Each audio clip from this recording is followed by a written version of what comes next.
What's happening, people? Jono here from Fitness Education Online. Super excited to bring you the newest episode on how to get clients for your personal training business. This week, we've got Alex Povey, all the way from the UK. He's pretty much known as the best fitness business coach in the UK, or at least up with the top 3 or 4 best of them. So super excited to hear what he's got to say. Usual deal, if you're new to this channel, make sure to hit subscribe and also join our community Facebook group, Fitness Education Online. We've got the largest Facebook group in the world, fitness professionals. There's like 14,000 of us in there. We all share tips and ideas. Link down in the description. Anyway, let's get to today's episode. All right, so 3 tips on getting more clients.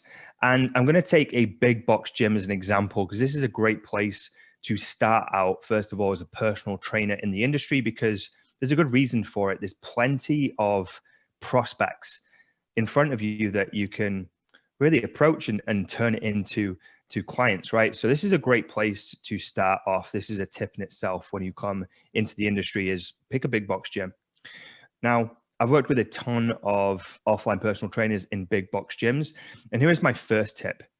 My first tip in generating leads is separate yourself from all the other personal trainers and do the opposite of what most personal trainers are doing. Okay. Now I want to elaborate on this point, because most personal trainers are afraid to do certain things when it comes to generating leads. And if you hang around with too many other personal trainers, you're going to get sucked into that mindset. And you're going to find yourself in the staff room bitching and moaning. I don't know if we can swear. You might have to bleep that out, about how difficult it is to generate leads and generate clients. So like my tip is mindset is like, you want to set yourself up for success. And if you surround yourself with the wrong people, i.e. other personal trainers who are not doing what you should be doing when it comes to growing a business, or you're sitting around with people that are just not positive or not seeing the opportunities, you're not going to see them either. And so that's going to damage your mindset, and it's going to affect the trajectory of your business. So tip 1 is like really protect your mindset and do the opposite of what most other personal trainers will be doing when they start out their careers.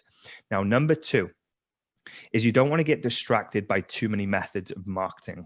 I've helped hundreds and hundreds of offline personal trainers build fully booked businesses, and we literally relied on 1 to 2 sources of leads. We didn't touch social media in this process when it's an offline business and they're in a big box gym, because we just didn't need to, because it was a slow process. What we focused on, and this is what I highly recommend if you're a personal trainer in one of those big gyms, is you literally use the floor as your lead generation. That's all you need. You just need the floor and you need some courage. So you need the floor and you need some courage, because there's plenty of qualified people right in front of you, and there's no other easier way to market and sell than in person, face to face, versus through a screen. Okay. So my second tip is use the floor, is be engaging and building relationships with the people in front of you, because those are going to be the easiest people to essentially speak with, build relationships with, and convert into paying customers too. And there's going to be multiple opportunities, multiple touch points, in fact, to start building these relationships with these people. So you could simply just walk up and offer some advice or offer some tips, or what a lot of my coaches did with my process is offer some free taster sessions. This works like a dream, right? It's essentially like a lead magnet, where you go out and you just say, hey, this week I'm opening up some spots to do some free taster sessions. Would love to invite you down. When are you next training? They say 7 o'clock tomorrow. Great. I'm going to be here at 7. Do you want to meet then? They go, yeah, cool. Let me grab your number just so I can send you over a text to confirm. And if for whatever reason you can't make it, then just drop me a text and we can rearrange. What's your number? Boom, boom, boom, boom, boom. Put their name in. You've got their number. You've locked them in for 7. You give them a free taster. And in that taster session, you're going to give them a little sample of what you do, right? But also you're going to present additional services and solutions based on what you hear in that taster session and what they're missing, because they're not going to fix their problems in a single session. So that then tees you up perfectly for potentially selling them into some PT, or at least building a better connection with those people. So that's my second tip, is work the floor.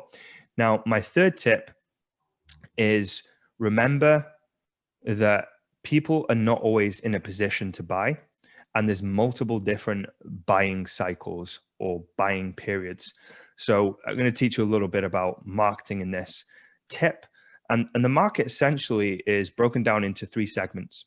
And this is how I always learned it, where you've got 5% of people who are ready to go. They're ready to buy. They've got a pain and they're looking for a solution. They're looking for someone to help them. So if you just go up to them and speak to them, you offer them a taster session, you get them in, and they decide to come and see you, and you go through that taster session. If you make them an offer and you're a good fit and they like you, they're going to do business with you.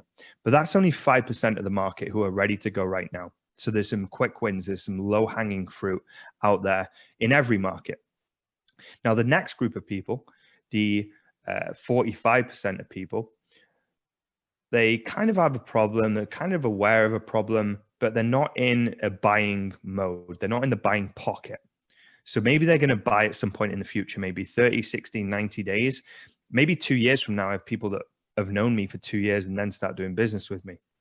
So you're going to have this huge portion of the market, 45% of people who could potentially work with you, but not just yet. And so what I say to all the coaches and trainers that I work with is don't neglect this huge portion of the market by just chasing the 5% of people that are ready to do business with you. You want to be really focusing on the bigger chunk, following up, providing value, checking in, like seeing how they're getting on with their journey. Because one day, if you're there and you're top of mind and they need a trainer, they're going to do business with you. So the power and the fortunes are in the follow-up, and you want to be focusing on that 45%. Now, the other 50% that I didn't mention are the group of people that are never going to do business with you. Okay? Because there's going to be a portion of people that just never do business with you because they've either got a trainer, they don't like trainers, they're broke, they don't like you, the way you walk, the way you talk, what you stand for. Could be a million different reasons why they don't want to do business with you, but they just don't. So don't take the process of marketing seriously or personal.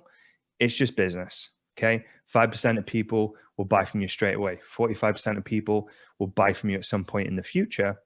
And then 50% of people at the end will just never do business with you. And it's about having the awareness that that's how the market is broken up.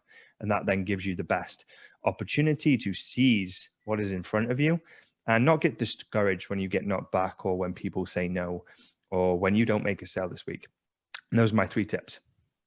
All right, that guy knows a thing or two, right? And the best thing about him is his accent. That's a smooth, sexy accent, right?